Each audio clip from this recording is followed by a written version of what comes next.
আমরা সপ্তম শ্রেণীর প্রথম পর্যায়ক্রমিক মূল্যায়নের গণিতে 14 নম্বর স্কুলের প্রশ্নের উত্তরগুলো আলোচনা করব। একের আয়তে দিয়েছে শূন্যস্থান পূরণ করো। 1 টাকার 1/2 অংশ সমান কত পয়সা। 1 টাকা মানে হচ্ছে 100 পয়সা। 100 গুণ 1/2, 100কে 2 দিয়ে ভাগ করলে হবে 50 পয়সা। 2 দিয়েছে 2 পয়সা 1 টাকার কত অংশ। 1 টাকা মানে 100 পয়সা, তাই আমি লিখবো অংশেতে লিখলে 2 এর 100 মানে 1 এর 50 অংশ।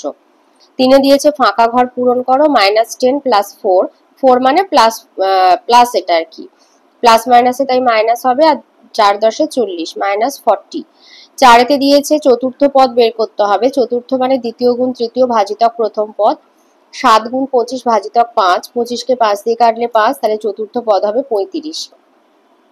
5 বলেছে একটি আধুলি আর একটি 1 টাকার মুদ্রার মূল্যের অনুপাত কত। আধুলি মানে 50 পয়সা, 1 টাকা মানে 100 পয়সা। 50:100 সমান 1:2। 6 দিয়েছে 5⁻0 সমান কত। 5⁻0 সমান 1। 7 বলেছে সমবাহু ত্রিভুজের প্রতিটা কোণের মান ড্যাশ ডিগ্রি, 60 ডিগ্রি। 8 বলেছে শূন্যস্থান পূরণ করো। 1 সরল কোণ সমান 2 সমকোণ। 2 এর আয়তে দিয়েছে একটি খাতার দাম 6 টাকা 50 পয়সা হলে 15টি খাতার দাম কত। তাহলে 1 এর কথা বলে বেশির কথা বললে গুণ হয়, তাই 6 টাকা 50 আর 15 গুণ করে দেবে 97 টাকা 50 পয়সা। 2 বলেছে 640 টাকা বিশু আর অপর্ণার মধ্যে 5:3 অনুপাতে ভাগ করে দিলে কে কত টাকা পাবে।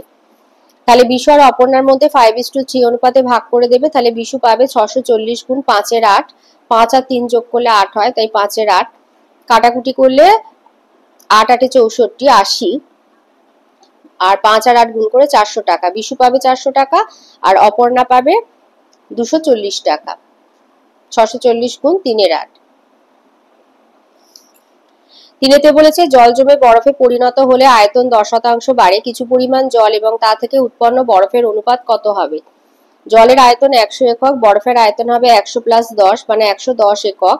তাহলে জল এবং বরফের আয়তনের অনুপাত হবে 100:110, তার মানে 10:11। শূন্য একটা করে শূন্য কেটে যাবে, 10:11। 4 দিয়েছে দুটি সংখ্যার অনুপাত 5:7।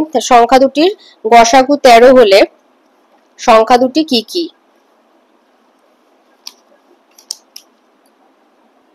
তো লিখবে সংখ্যা দুটি হলো 5 গুণ 13 65 একটা সংখ্যা, আর একটা হচ্ছে 7 গুণ 13 91, তার মানে 65 আর 91 হচ্ছে সংখ্যা দুটি। 5 দিয়েছে প্রথম পদ নির্ণয় করতে হবে। বলেছে সংখ্যা 4টি যদি সমানুপাতে থাকে তাহলে প্রথম পদটা কি হবে। প্রথম পদ সমান দ্বিতীয় গুণ তৃতীয় ভাজিতক চতুর্থ পদ, তাহলে 8 গুণ 30 ভাজিতক 20, তাহলে 20 শূন্য আর 30 এর শূন্য কেটে দেবে, 8কে 2 দিয়ে কাটলে 4, 4 3 12, প্রথম পদ হবে 12। 6 দিয়েছে কিছু পরিমাণ খাদ্যে 12 জন লোকের 20 দিন চলে। হিসাব করে দেখো ওই খাদ্যে 40 জন লোকের কতদিন চলবে। জন সংখ্যা দিন সংখ্যা করে ছক করবে। 12 জন লোকের 20 দিন চলে, 40 জন লোকের ধরো x দিন চলবে। জন সংখ্যা দিন সংখ্যা ব্যস্ত সম্পর্ক, তো এগুলো সমানুপাতের আকারে সাজিয়ে নেবে। তাহলে x হচ্ছে তৃতীয় পদ। তৃতীয় পদ সমান প্রথম গুণ চতুর্থ ভাজিতক দ্বিতীয়, তাই 12 গুণ 20 ভাজিতক 40, শূন্য দুটো কেটে দেবে, আর 12কে 4 দিয়ে কাটলে 3, 3 দুগুণে 6, তাহলে 40 জন লোকে 6 দিন চলবে। 3 এর আয়তে দিয়েছে একটা সরল করতে বলেছে 2⁵ × 2⁵ বাই 2⁵ হোল 2। তো এরকম থাকলে এই দুটো গুণ করে দিতে হয়, তার মানে এটা 2⁻10 হবে, আর এখানে গুণের ক্ষেত্রে সূচকগুলো যোগ হয়, তাই হবে 2⁻12। আবার ভাগের ক্ষেত্রে সূচকগুলো বিয়োগ হয়, 2² সমান 4। অথবাতে যেটা আছে, তো এইভাবে রুট করেও বার করতে পারো, এটা গুণ না করলেও হবে, এখান থেকে একটা করে বেরিয়ে আসবে, 5 গুণ 8 40। 2 দিয়েছে যোগ করতে বলেছে -5x + 3y এর সাথে 18x - 15y যোগ করব। তাহলে 18 আর 5 একটা বিয়োগ একটা যোগ করলে হবে 13x, আর -15y থেকে +3y বিয়োগ করলে হবে 12y। 3 বলেছে এই সংখ্যামালা থেকে কত বিয়োগ করলে এই সংখ্যামালা হবে। তাহলে এই সংখ্যামালাটা বিয়োগফল, এটা হচ্ছে বড় সংখ্যা, তাহলে আমাদের ছোট সংখ্যা বার করতে হবে, সেই জন্য বড় সংখ্যা থেকে বিয়োগফলটা আমরা বিয়োগ দেব, তাই জন্য আমরা এই সংখ্যামালাটাকে আগে লিখবো। তাহলে নির্ণয় সংখ্যা বলে লিখবে, আগে বড় সংখ্যা লিখে বিয়োগ বিয়োগফল। এবার এই সংখ্যামালার কোনো চিহ্ন পাল্টাবে না, এখানে যেহেতু বিয়োগ আছে এই সংখ্যামালার প্রত্যেকটা চিহ্ন পাল্টে যাবে। ভেতরে যেগুলো প্লাস আছে সেগুলো বাইরে মাইনাস হয়ে যাবে, আর যেটা মাইনাস আছে সেটা প্লাস হয়ে যাচ্ছে। এবার -11x আর -7x যোগ করলে -18x, -7y - y যোগ করলে -8y, আর প্লাস 9z আর প্লাস 2z যোগ করলে প্লাস 11z। 4 দিয়েছে একটা ত্রিভুজে 3টে বাহুর দৈর্ঘ্য দিয়ে বলেছে পরিসীমা কত। ত্রিভুজের পরিসীমা মানে 3টে বাহুর যোগফল। তাহলে বাহুর দৈর্ঘ্যগুলো যোগ করে দেবে। তো x 2x 4x যোগ করলে হবে 7x, -8 থেকে +4 বিয়োগ হলে হবে, আর এখানে 5 একটা 1 আছে, 4 আর 1 5, -8 থেকে 5 বিয়োগ হলে হবে -3। তাহলে পরিসীমা হচ্ছে 7x - 3 সেম। 5 দিয়েছে একটি আয়তক্ষেত্রের দৈর্ঘ্য আর প্রস্থ বলে দিয়েছে ক্ষেত্রফল কত। ক্ষেত্রফল দৈর্ঘ্য প্রস্থের গুণফল। তো এইভাবে লিখে বর্গমিটার লিখবে, এটা a এটা b হলে a + b a - b a square - b স্কয়ারে চলে আসবে, 4x স্কয়ার - 9y স্কয়ার বর্গমিটার হবে ক্ষেত্রফল। 4 বলেছে স্কেল এবং পেন্সিল কম্পাসের সাহায্যে 90 ডিগ্রি কোণ এঁকে তাকে সমদ্বিখণ্ডিত করো, নামকরণ করো আর কোণের মান লেখো। তো 90 ডিগ্রি কোণকে সমদ্বিখণ্ডিত করলে আমার প্রত্যেকটা কোণ হবে 45 ডিগ্রি। তো প্রথমে যে কোনো মাপের একটা রেখাংশ কেটে নেবে, এবার এই প্রান্ত বিন্দুতে যে কোনো মাপের ব্যাসার্ধ নিয়ে একটা বৃত্তচাপ আঁকবে। ওই একই মাপ রেখে এই বৃত্তচাপটাকে এইভাবে কাঁটাটা বসিয়ে ছেদবিন্দুতে আর একটা বৃত্তচাপ আঁকবে, আবার এখানে কাঁটাটা বসিয়ে আর একটা বৃত্তচাপ আঁকবে। ওই একই মাপ রেখে উপরের দিকে দুটো বৃত্তচাপ আঁকবে যারা পরস্পরকে ছেদ করবে। তো এটা হলো আমাদের 90 ডিগ্রি। এবার এটা জুড়ে দেবে।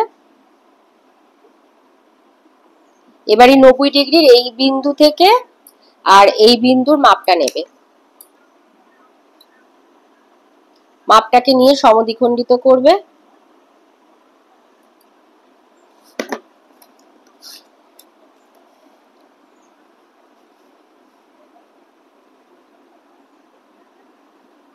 এই সমদ্বিখণ্ডিত হয়ে গেল, ধরো নাম দিলে পি কিউ আর, আর এটা হচ্ছে এস।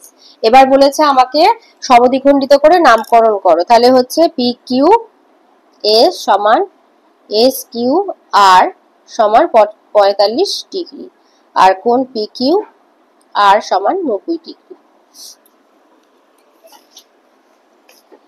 4-2 বলেছে স্কেলার পেন্সিল কম্পাসের সাহায্যে 75 ডিগ্রি কোণ অঙ্কন করো। 75 ডিগ্রি কোণ অঙ্কন করতে গেলেও আমাদেরকে 90 ডিগ্রি কোণ অঙ্কন করতে হবে।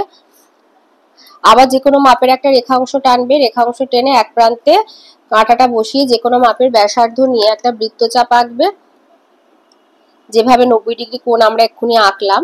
তো ওইভাবে আবার একটা 90 ডিগ্রি কোণ আঁকবে। এবার 90 আর 60 মাঝখানে থাকে গ্যাপে, যে গ্যাপটা থাকে ফাঁকা জায়গাটা, ওখানে থাকে 30 ডিগ্রি কোণ। ওইটাকে সমদ্বিখণ্ডিত করলে এক একটা ভাগ হবে 15 ডিগ্রি, 60 যোগ 15, 60-এর পরের থেকে যে 15 ডিগ্রি সেটা নিয়ে নিলে 60 আর 15 যোগ করলে 75 হয়ে যাবে। এই যে এই গ্যাপটা আর এই গ্যাপটাকে সমদ্বিখণ্ডিত করবে, এইটুখানির মাঝে আছে 30 ডিগ্রি কোণ। যেহেতু 90 মানে 60 নিয়েছিলাম, 90টা যেতে সমদ্বিখণ্ডিত হয়ে 30-30-এ ভাগ হয়ে গেছে। এই 60 আর এই 30, এই 90, আবার 90 আর 30 এটা হচ্ছে এই 120। তাহলে এর মাঝখানে আছে আমাদের 30 ডিগ্রি করে। এটাকে সমদ্বিখণ্ডিত করলে আমরা 15 ডিগ্রি পাবো। মানে এই যে দাগটা টানছি, এই হচ্ছে 15, 60 যোগ 15 এটা হলো 75, 75 যোগ 15 এই হলো 90। একটু সরে গেছে, তোমরা ঠিক করে করবে।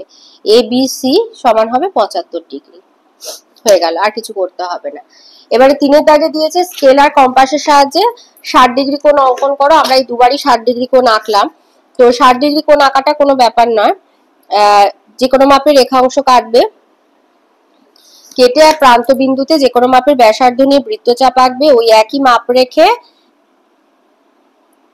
এই যে ছেদ বিন্দুটা পেলে এখানে কাঁটা বসিয়ে দেবে, কাঁটা বসিয়ে আরেকটা বৃত্তচাপ আঁকবে যেটাই আগের বৃত্তচাপটাকে ছেদ করবে। এটাই হয়ে গেল 60 ডিগ্রি কোণ। এবারে নাম দিয়ে দেবে, নাম দিয়ে দিলে ধরো এম এন ও, এখানে লিখে দিলে 60 ডিগ্রি।